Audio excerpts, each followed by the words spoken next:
Hi friends, welcome to Shami's kitchen. എല്ലാവർക്കും സുഖമാണല്ലോ. ഇന്ന് നമ്മൾ തയ്യാറാക്കുന്നത് നല്ലൊരു ഈവനിങ് സ്നാക്സ് ആണ്. നമ്മുടെ വീട്ടിലുള്ള ചേരുവകൾ വെച്ചിട്ട് തന്നെ പെട്ടെന്ന് തയ്യാറാക്കി എടുക്കാൻ പറ്റുന്ന നല്ലൊരു പലഹാരമാണ്. എന്നാൽ ശരി, ഇതെങ്ങനെ ഉണ്ടാക്കുന്നേ നോക്കാം. പിന്നെ ഒരു കാര്യം കൂടി, നമ്മുടെ ഷമീസ് കിച്ചൻ ചാനൽ ഇതുവരെ സബ്സ്ക്രൈബ് ചെയ്യാത്തവരുണ്ടെങ്കിൽ പ്ലീസ് ഒന്ന് സബ്സ്ക്രൈബ് ചെയ്തേക്കണേ. ആ ഷമീസ് കിച്ചൻ്റെ തൊട്ടടുത്തുള്ള ചുമന്ന ബട്ടൺ ഒന്ന് ക്ലിക്ക് ചെയ്യുക. കൂടെ തന്നെ തൊട്ടടുത്തുള്ള ബെല്ലൈക്കൺ കൂടി, എങ്കിൽ മാത്രമേ ഞാൻ അപ്ലോഡ് ചെയ്യുന്ന വീഡിയോസ് എല്ലാം നിങ്ങൾക്ക് കറക്റ്റായിട്ട് നോട്ടിഫിക്കേഷൻ ലഭിക്കത്തുള്ളൂ. എന്നാൽ ശരി, നമുക്കിനി വീഡിയോയിലേക്ക് പോകാം. അപ്പോൾ നമ്മുടെ ഈ സ്നാക്സ് തയ്യാറാക്കി എടുക്കാൻ വേണ്ടിയിട്ട് ഫസ്റ്റ് നമുക്ക് വേണ്ടത് അവലാണ്. ഞാനിപ്പോൾ 1 കപ്പ് അളവിൽ അവലെടുത്തിട്ടുണ്ട്. അത് നമുക്ക് ഈ ബൗളിലേക്ക് ഇട്ട് കൊടുക്കാം. അവൽ ചേർത്ത് കൊടുത്തു കഴിഞ്ഞാൽ പിന്നെ നമുക്കിതിലേക്ക് വേണ്ടത് സവാളയാണ്. ഞാനിപ്പോൾ ഒരു മീഡിയം സൈസ് സവാള എടുത്തിട്ടുണ്ട്. അത് ചെറുതായിട്ട് അരിഞ്ഞിട്ടെടുത്തിരിക്കുകയാണ്. അപ്പോൾ അതുകൂടി ചേർക്കാം.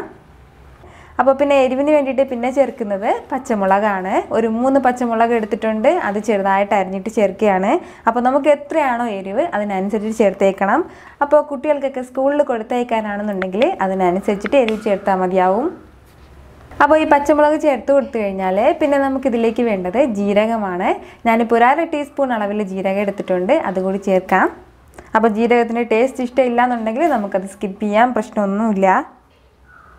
അവൽ ചേർത്തതുപോലെ തന്നെ കൂടെ നമുക്ക് പിന്നെ വേണ്ടത് ഉരുളക്കിഴങ്ങാണ്. ഞാനിപ്പോൾ ഒരു 3 ഉരുളക്കിഴങ്ങ് വേവിച്ചെടുത്തിട്ടുണ്ട്. ഒരു മീഡിയം സൈസ് ഉരുളക്കിഴങ്ങാണ്. അപ്പോൾ അതുകൂടി ചേർക്കുകയാണ്.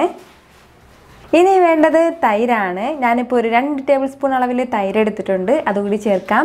അപ്പോൾ വീട്ടിൽ തന്നെ തൈര് എങ്ങനെ തയ്യാറാക്കണമെന്ന് ഞാൻ റെസിപ്പി അപ്ലോഡ് ചെയ്തിട്ടുണ്ടായിരുന്നു. അത് ആവശ്യമുള്ളവരൊന്ന് കണ്ടേക്കണം. കൂടെ തന്നെ ഒരു 2 ടേബിൾ സ്പൂൺ അളവിൽ അരിപ്പൊടി കൂടി. നമ്മൾ ഈ അരിപ്പൊടി ചേർക്കണം എന്തിനെന്ന് വെച്ചാൽ നന്നായിട്ടൊന്ന് ഇറുകി കിട്ടാൻ വേണ്ടിയിട്ടാണ്.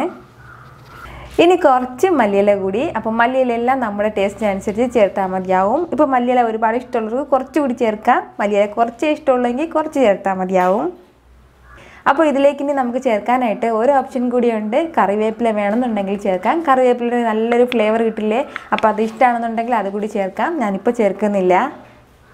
ഇതിലേക്ക് ഇനി നമുക്ക് മസാലകളാണ് ചേർത്ത് കൊടുക്കേണ്ടത്. അധികം മസാലകളൊന്നും ചേർത്ത് കൊടുക്കുന്നില്ല, വളരെ കുറച്ച് മാത്രമേ ഉള്ളൂ. അപ്പോൾ 1 ടീസ്പൂൺ അളവിൽ മുളക് പൊടി എടുത്തിട്ടുണ്ട്. അത് നമുക്ക് ചേർക്കാം. അപ്പോൾ ഈ മുളക് പൊടിയുടെയും പച്ചമുളകിൻ്റെ എരിവൊക്കെ നമ്മൾ കറക്റ്റായിട്ട് അതനുസരിച്ചിട്ട് വേണം ചേർക്കാനായിട്ട്. മുളക് പൊടി ചേർത്ത് കൊടുത്തു കഴിഞ്ഞാൽ പിന്നെ നമുക്കിതിൻ്റെ കൂടെ വേണ്ടത് 1/2 ടീസ്പൂൺ അളവിൽ മഞ്ഞൾപ്പൊടിയാണ്. അപ്പോൾ അതുകൂടി ചേർക്കാം. കുറച്ച് ലൈറ്റായിട്ടൊരു മഞ്ഞ കളർ നമുക്ക് കിട്ടും. അപ്പോൾ അതിന് വേണ്ടിയിട്ടാണ് ഈ മഞ്ഞൾപ്പൊടി കുറച്ച് കൂടുതൽ നമ്മൾ ചേർക്കുന്നത്. ഇനി ഇതിലേക്ക് നമുക്ക് ആവശ്യത്തിനുള്ള ഉപ്പ് കൂടി ചേർത്ത് കൊടുത്തിട്ട് ഇത് നല്ലതുപോലെ ഒന്ന് കുഴച്ചെടുക്കാം. ഒരല്പം പോലും വെള്ളം ഒന്നും ചേർക്കാതെ വേണം നമ്മളിത് കുഴച്ചെടുക്കാനായിട്ട്. കാരണം നമ്മളിതിലേക്ക് തൈര് ചേർത്തിട്ടുണ്ട്, അതുപോലെ തന്നെ ഉരുളക്കിഴങ്ങ് ഉള്ളതാണ്. അപ്പോൾ ആ ഒരു വെള്ളം തന്നെ മതിയാവും. എന്നിട്ട് വേണം നമ്മൾ നല്ലതുപോലെ ഒന്ന് തിക്കായിട്ടൊന്ന് കുഴച്ചെടുക്കാനായിട്ട്. നമ്മളിത് കുഴച്ചെടുക്കുന്ന ടൈമിൽ ഒരു കാര്യം കൂടി പ്രത്യേകം ശ്രദ്ധിക്കണം. കുഴച്ചെടുക്കുമ്പോഴത്തേക്കും നല്ലതുപോലെ ലൂസായിട്ട് ഇരിക്കാൻ പാടില്ല. നല്ല തിക്കായിട്ട് തന്നെ ഇത് ഉണ്ടാവണം. അപ്പോൾ നിങ്ങൾ കുഴച്ചെടുക്കുമ്പോൾ അങ്ങനെങ്ങാനും ലൂസായിട്ട് ഇരിക്കുന്നുണ്ടെങ്കിൽ കുറച്ച് അരിപ്പൊടി കൂടി ചേർത്തിട്ട് വേണം നമ്മൾ നന്നായിട്ട് കുഴച്ചെടുക്കാനായിട്ട്. അല്ലാന്നുണ്ടെങ്കിൽ നമ്മളിത് ഓയിലിലേക്ക് ഇട്ടിട്ട് ഫ്രൈ ചെയ്യുന്ന ടൈമിൽ ചിലപ്പോൾ നമ്മൾ വിചാരിച്ച പോലെ കിട്ടില്ല. അതിൻ്റെ പേരിലാണ് ഞാനത് പ്രത്യേകം എടുത്ത് പറയുന്നത്. ഇതിപ്പോൾ ഞാൻ നല്ലതുപോലെ കുഴച്ചെടുത്തിട്ടുണ്ട്. ഒരല്പം പോലും വെള്ളം ഒന്നും ചേർത്ത് കൊടുക്കാതെയാണ് കുഴച്ചെടുത്തിട്ടുള്ളത്. നല്ലതുപോലെ കുഴഞ്ഞിട്ട് കിട്ടിയിട്ടുണ്ട്. ഇത്രയും കട്ടിയായിട്ട് വന്നിട്ടുണ്ട്.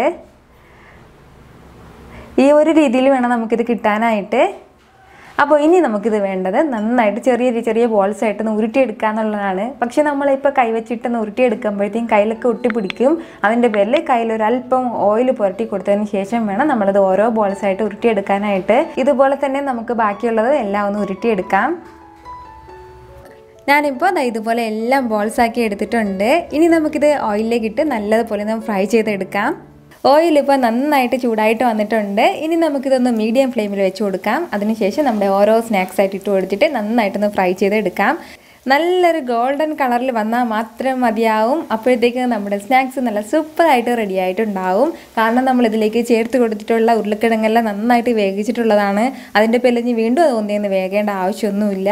പെട്ടെന്ന് തന്നെ നമുക്കിത് ഫ്രൈ ചെയ്തെടുക്കാവുന്നതേ ഉള്ളൂ. ഇതേ സെയിം രീതിയിൽ നമുക്കിത് ആവിയിൽ വെച്ച് വേവിച്ചെടുക്കാവുന്നതേ ഉള്ളൂ. അപ്പോൾ ആവിയിൽ വെച്ച് വേവിച്ചെടുക്കുകയാണെന്നുണ്ടെങ്കിൽ കുറച്ചധികം കൂടി നമ്മൾ അരിപ്പൊടി ചേർക്കേണ്ടി വരും. എന്നിട്ട് വേണം നന്നായിട്ട് കുഴച്ചെടുക്കാനായിട്ട്. ഇതിൻ്റെ നല്ലൊരു ബെസ്റ്റ് കോമ്പിനേഷൻ എന്ന് പറയുന്നത് ടൊമാറ്റോ സോസാണ്. അല്ലാന്നുണ്ടെങ്കിൽ നമുക്ക് ഈ പുതിന ചട്നിയോ അല്ലാന്നുണ്ടെങ്കിൽ തേങ്ങാ ചട്നിയൊക്കെ ഉണ്ടെങ്കിൽ അത് നല്ലൊരു കോമ്പിനേഷൻ ആയിട്ടുള്ള ഒന്നാണ്.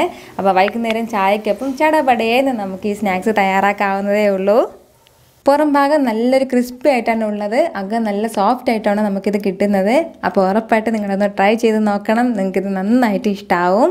ഈ വീഡിയോ നിങ്ങൾക്ക് ഇഷ്ടമായിട്ടുണ്ടെങ്കിൽ ഇതൊന്ന് ലൈക്ക് ചെയ്യാനും ഇത് മറ്റുള്ളവർ കാണണമെന്ന് ആഗ്രഹിക്കുന്നുണ്ടെങ്കിൽ നിങ്ങളുടെ ഫ്രണ്ട്സിനും ഫാമിലിക്കും എല്ലാവർക്കും ഒന്ന് ഷെയർ ചെയ്ത് കൊടുക്കാനും മറക്കരുത്. വീണ്ടും നല്ലൊരു ഉഷാറ് വീഡിയോ ആയിട്ട് ഞാൻ വരുന്നതായിരിക്കും. അതുവരേക്കും എല്ലാവരും ഹാപ്പി ആയിട്ടിരിക്കുക, സന്തോഷമായിട്ടിരിക്കുക, ചിരിച്ചുകൊണ്ടിരിക്കുക. Take care dear friends.